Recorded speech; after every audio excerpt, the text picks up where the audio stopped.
আপনি চাকরি করেন, আপনার মায়না দেয় ওই গরিব কৃষক, আপনার মায়না দেয় ওই গরিব শ্রমিক, আপনার সংসার চলে ওই টাকায়, আমি গাড়ি চলি ওই টাকায়, আমরা ওদের টাকায় ওদের সম্মান করে কথা বলেন, ওদের ইজ্জত করে কথা বলেন, ওরাই মালিক, ওদের সংসারই চলে।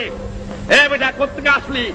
সরকারি কর্মচারীকে বলবো মনে রেখো, এ স্বাধীন দেশ ব্রিটিশ কলোনি নয়, পাকিস্তানি কলোনি নয়।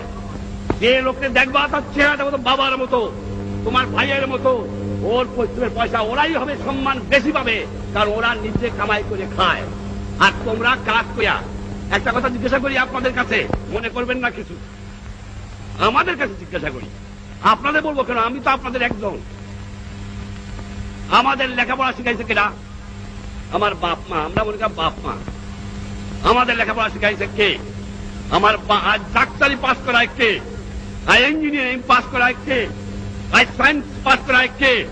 আজ বৈজ্ঞানিক করে কে? আজ অফিসার করে কে? কার টাকায়? বাংলার দুঃখী জনগণের। আপনাদের কাছে আমার জিজ্ঞাসা, শিক্ষিত ভাইরা, যে আপনার লেখাপড়ার খোঁজ করে দিয়েছে শুধু আপনার সংসার দেখার জন্য নয়, আপনার ছেলে মেয়ে দেখার জন্য নয়, দিয়েছে তাদের আপনি কাজ করবেন, সেবা করবেন।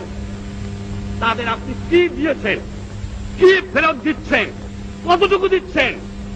তার টাকায় ইঞ্জিনিয়ার সাহেব, তার টাকায় ডাক্তার সাহেব, তার টাকায় অফিসার সাহেব, তার টাকায় রাজনীতিবিদ সাহেব, তার টাকায় মেম্বার সাহেব, তার টাকায় সব সাহেব।